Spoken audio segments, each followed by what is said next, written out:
dhalli namaa nama ta'e namoomee marti harka isaa irraa kan waa hin qabne yoo jiraate kan akka nama ta'e nama isatti himu isa barbaachisu qofaadha.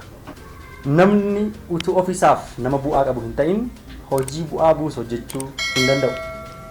Keessatti of ilaaluun kan keenyaaf kan keessanii carraalaa irratti walagarraa galatoomaa. Dhibaa'ummaa dhabamsuu kan jedhu yookaan hiikumti dhibaa'ummaa osoo waa tokko hojjechuuf dandeettii qabanii waan sana hojjechuu dhiisanii yeroo itti fudhachuu inni kun akka dhibaa'ummaa ibsuuti. Jechoota dhibaa'ummaa ibsan keessaa isa kana waan gabaabaan keessaa arge kanaadha jechuudha.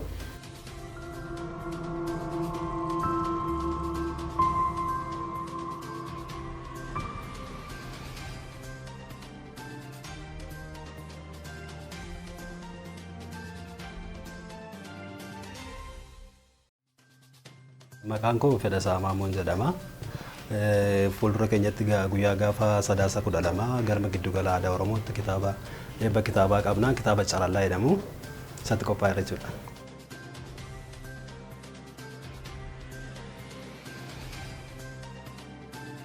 Mata dureen kitaaba kanaa akkuma argaa jirtanii Carallaadha. Carallaa jechuun maal akka ta'e kan waliin ilaallu ta'a. Baay'een keessan beektudha yaada. Kitaaba kana kan gulaalanii Dr. Zarihuun Garbee nama entrepreneurshipidhaan PhD isaa fudhateedha. Barreessaaf gulaalaa kitaabaa Wabii fi akkasumas Magarsaa Qanaa jechuudha. Innis barreessaaf gulaalaa kitaabaati. Isaan tolaalee kitaaba kana dudduuba namoota ogummaa kanaa qaban baay'eetu jira jechuudha. Kitaaba kanaan dura kitaabota baay'ee gulaaleera. Gulaalaan ture kitaabni kan koo garuu yeroo isa jalqabaadha yeroo maxxansu.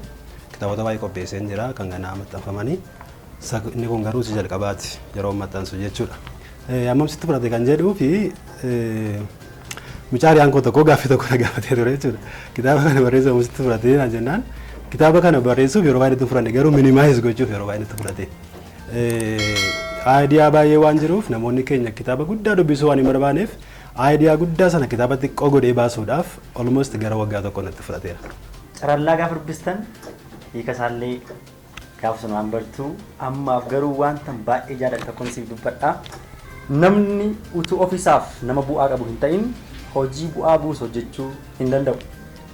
Keessatti of ilaaluun kan keenyaaf kan keessanii carrallaa irratti walagarraa galatoomaa. Yeroo baay'ee dhala namaa irratti gufuu ulfaataa ta'ee jireenya namaa yookaan ikoonoomii namaa kan dadhabsiisu dhibaa'ummaadha. Humnatuu qabanii yerootuu qabanii yookaan maallaqa sanatuu qabanii itti hojjechuu dadhabuuraan kan ka'e dhalli namaa jireenyi isaa yookaan dinagdeen isaa kufaa ta'a. Kun mallattoo dhibaa'ummaati. Kanaaf namni kitaaba Carallaadhu kana bitate dubbisee yoo xumure ergaa dhibaa'ummaa jedhu keessaa bilisa ba'ee hojjetee duroomuu danda'a jechuudha. Na yaachisanaan. Kanaaf guyyaa eebba kitaaba kanaa jechuun ji'a kanaa sanbata guddaa dhuftu waaree booda giddugala aadaa Oromootti gaafa 12 jechuudha. Kitaabni kun ni eebbisiifama haala ho'aadhaan qopheen adda addaa hundi xumuramee jira. Namoonni carraa argatanii kitaaba kana eebbisuu dhuftan waa'ee kitaaba kanaa sirriitti gadi fageenyaan argattanii dubbisuudhaaf carraa waan jiruuf kitaaba kana eebbisuu irratti akka argamtan isiniin jedha gama kootiin ani galatoomaa.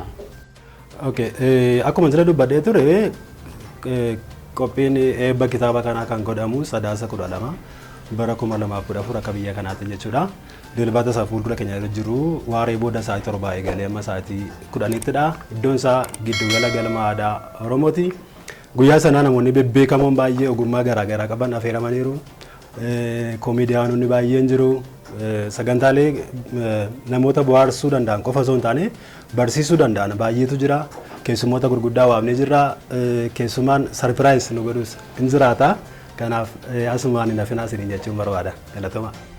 Sadaasa 12 bara 2014 dilbata waaree booda eessatti maaltu jira kan jettaniif eebba kitaaba Carallaa giddugala aadaa Oromootti waaree booda jettanii agarra. Wal argaan giddugala aadaa Oromoo sanbata waaree booda jedhama.